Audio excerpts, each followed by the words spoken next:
Bonjour, je suis Jean-Laurent Del Socorro, je suis auteur de romans de fantasy historique, 3 romans aujourd'hui parus aux éditions ActuSF. Je suis depuis peu auteur également jeunesse, avec un récit qui est sorti aux éditions de la Marmotte, Les Chevaliers de la Raclette, un petit peu novelliste, quelques nouvelles dans quelques anthologies, et je suis également éditeur, puisque je suis quelques auteurs francophones, comme Philippe Auribeau par exemple, mais aussi Hélène Keuchner, dont je suis l'éditeur en France depuis la ressortie de son À la pointe de l'épée.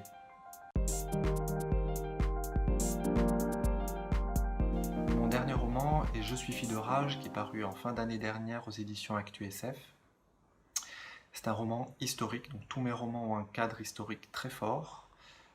Là, on va traverser les 4 années de guerre civile, donc du premier affrontement de Fort Sumter jusqu'à la reddition du général Lee, à travers toute une galerie de personnages. On est vraiment sur un récit choral, avec des dizaines de personnages, des militaires bien sûr qui vont nous amener à suivre le conflit, mais aussi et également des personnages civils qui vont permettre d'avoir toutes les dimensions de la guerre, et bien sûr politique, à travers notamment Lincoln. Sur ce roman, qui est davantage un roman fantastique, on va avoir la mort qui est incarnée, qui prend la forme d'un général en costume blanc, et qui va être en huis clos, quasiment à intervalles réguliers, avec Lincoln, qui va interroger Lincoln sur le sens de cette guerre, pourquoi il l'a fait, pour mettre le président américain face au fait que chacune des décisions qu'il va prendre va entraîner des dizaines et des dizaines et des dizaines de milliers de morts, en fait. Puis autour de ce face-à-face, voilà, va se dessiner effectivement les grands choix politiques de la guerre, le choix effectivement d'incarner la lutte contre l'esclavage et l'abolition de l'esclavage à l'issue de la fin de la guerre, et ainsi de suite. Et à travers cette galerie de personnages, on essaie vraiment de recouper la grande fresque en fait, de 600 pages, ce qu'a été cette guerre américaine. C'est d'abord une histoire de tranche de vie, davantage qu'une histoire d'un roman de guerre.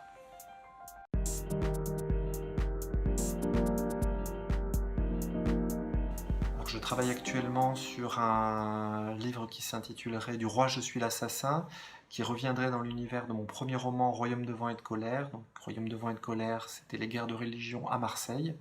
Là, ça se concentrera un petit peu avant, à la fin de la Reconquista espagnole. On sera sur Grenade, voilà, et on suivra un mort qui est converti de force, devra voilà, faire face à une situation complexe, qui essaiera d'émigrer vers la France et vers Montpellier, et, alors que les guerres de religion éclatent en France. Voilà, j'en suis au début de l'écriture, et ça suivra un des personnages qui était secondaire dans Royaume de vent et de colère, le personnage de Silas. Voilà, qui est Silas, d'où il vient, quelle est son histoire. Bien, Du roi je serai l'assassin va tenter d'y répondre.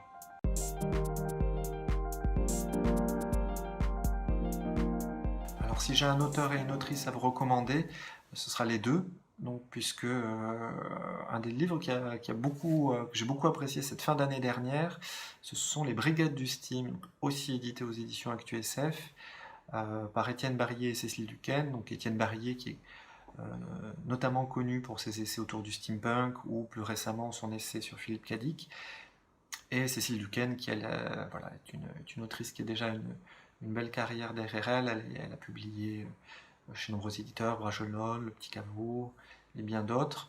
Et voilà, Les Brigades du Steam, c'est l'occasion de les découvrir tous les deux ensemble à 4 mains, et on est vraiment sur quelque chose de jubilatoire, début de siècle, une brigade de police dans le sud à Aix-en-Provence, une personnalité vraiment très réussie de personnage féminin, voilà, un duo qui marche terriblement bien, et puis une scène de poursuite d'anthologie à la fin du roman. Un patch turner que je vous invite à découvrir.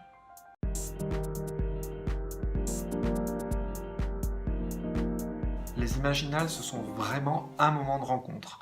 Si vous êtes un lecteur passionné comme moi, je suis d'abord un lecteur, c'est l'occasion d'aller à la rencontre des auteurs de fantasy, mais parfois de science-fiction que vous rêvez de rencontrer. Voilà, je pense qu'il y a d'autres festivals, effectivement, qui se prêtent tout à fait à ce genre de rencontres. Pour moi, les Imaginales, voilà, on est vraiment dans le moment dédié, convivial, où tout le monde est facile d'accès. Et si vous êtes auteur ou autrice, c'est le moment de rencontrer votre public de façon décontractée et conviviale. Donc vraiment à pas rater à ce niveau-là.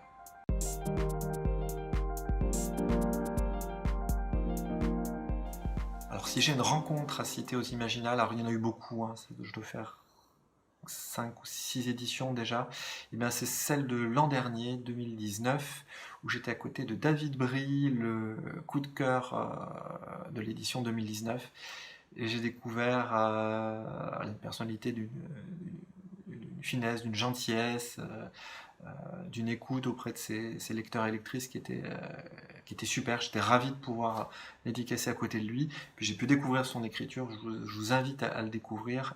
Moi je l'ai découvert avec Que passe l'hiver, c'est vraiment un très beau texte et on peut ressentir toute la sensibilité de David Brie dans cet écrit-là.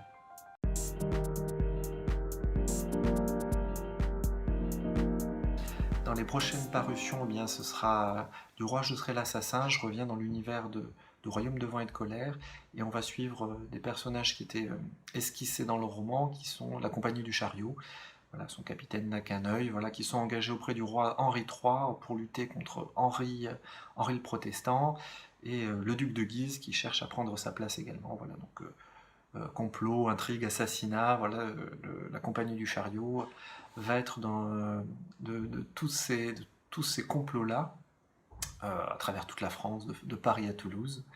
Voilà, c'est un novella illustré, donc une novella qui est illustrée. On voulait absolument travailler avec Marc Simonetti, que j'ai rencontré il y a 2 ans et demi maintenant, et voilà, donc c'était l'aboutissement. Alors j'ai eu la chance d'en recevoir un juste avant cette interview, pour vous donner un ordre d'idée un petit peu des visuels.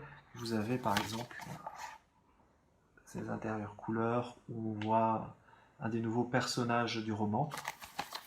Voilà, une nouvelle à illustrer. C'est une collection aux éditions ActuSF qui est lancée, qui va être lancée voilà, dans les prochains mois, prochaines semaines même, et un autre titre sera accompagné d'un autre titre qui sera L'hypothèse du lézard, un texte magnifique d'Alan Moore, là, une espèce de, dans un monde fantasy, un drame entre deux amants, deux comédiens dans une maison qui s'appelle La maison sans horloge, voilà, une espèce de drame en huis clos absolument fascinant, illustré par Cindy Canevette, dont vous pouvez voir juste derrière moi le dessin qui a servi de couverture, parce que je suis très très fan, et effectivement on peut voir aussi effectivement le magnifique travail qui a été fait là-dessus.